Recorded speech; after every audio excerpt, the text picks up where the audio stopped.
So we have the looming government shutdown.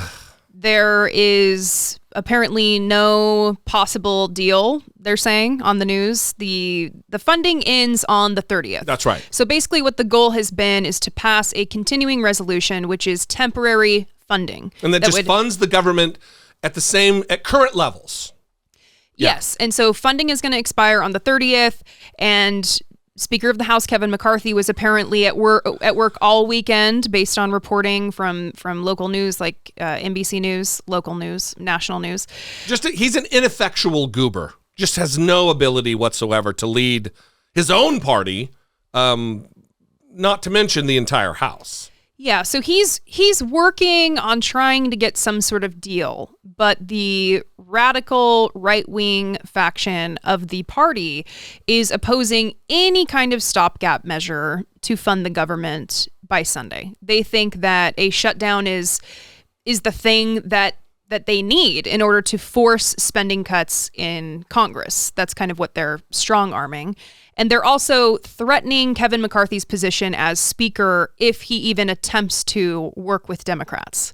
And so Kevin McCarthy has really put himself in a terrible spot where he can't make a deal with these people. And they're also threatening any kind of deal that he could attempt to make, like with Democrats, because if he does that, then he is putting his position at risk. And this is really serious because if the government shuts down, you're talking about millions of federal employees that are going to have to continue to work without pay. Mm-hmm. You're talking about active military. You're talking about federal cops. You're talking about TSA agents. You're talking about air traffic controllers, food safety inspectors. It's going to endanger disaster response, delay infrastructure projects, delay training for newly hired air traffic controllers, where there's a substantial shortage right now and they're very needed. Preschools could temporarily shut down. I mean, there's so many terrible things that could happen across the country. I think when you hear that there's a looming shutdown, that we're so used to this, it happens every few months, that it just kind of, they're struggling to fund the government again. Here we go, another looming shutdown. But it's very serious if this happens. And I have been, to juxtapose the previous clip, heartened to see the media actually tackle this with the seriousness that it deserves, and to call out Republicans specifically for their role in causing it.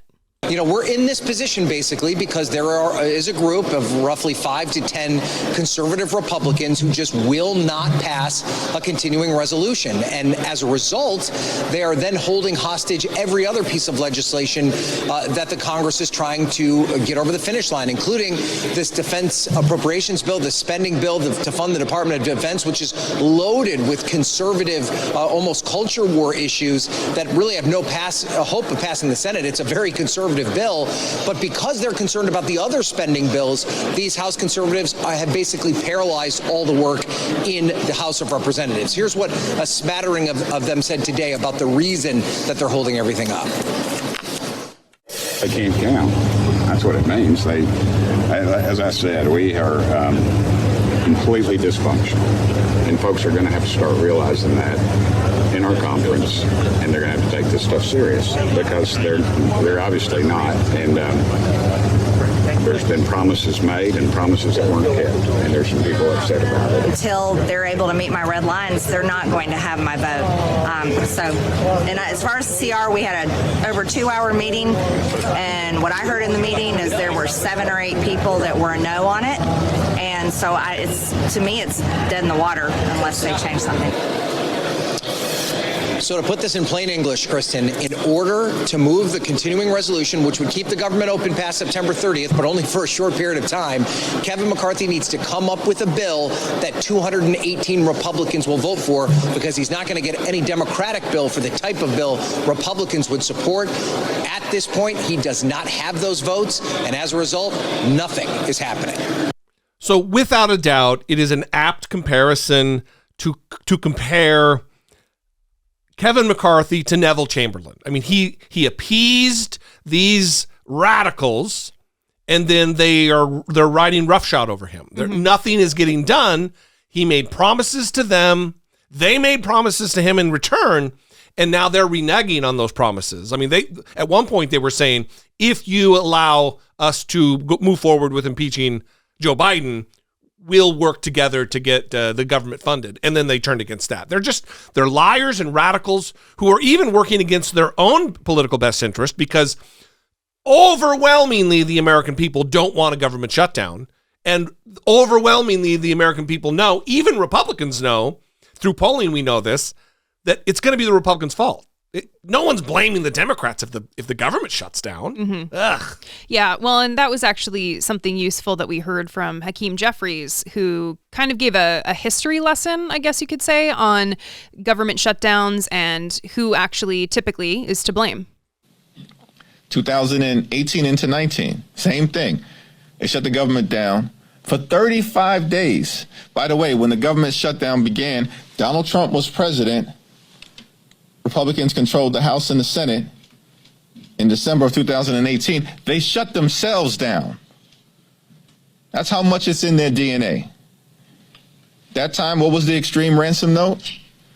We want you to waste billions of dollars of taxpayer money to fund Trump's ineffective medieval border wall.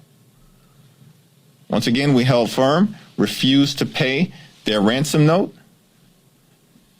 and we were able to get the government reopened. Why are we going down this road again? We know how it's going to end. We're not paying a ransom note so you can jam your extreme ideology down the throats of the American people and hurt everyday Americans. We never have, and we never will. You know, one of the aspects of this is a lot of people will say, you'll hear a lot of people say who are like mitigating the damage done from a government shutdown. They'll say, well, they're going to work without pay, but they're going to get back pay. They're going to get all that money back. Let's keep in mind, you know, especially from Republicans who want to whine and complain about the economy right now, that still it is only a fraction of the country that can withstand an emergency $400 unexpected charge without having to make arrangements. Mm-hmm. People live paycheck to paycheck. Most people live paycheck to paycheck. Mm-hmm.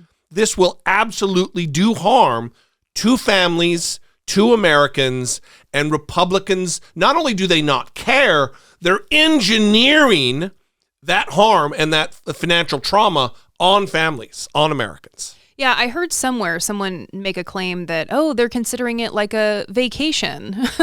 Come on. No, they're not. Yeah, no, they're not. Don't try to spin this as a vacation, because just as you said, I think the latest poll showed like 40% of Americans can't handle a $400 expense without charging a credit card, without going into their savings, without asking someone for money.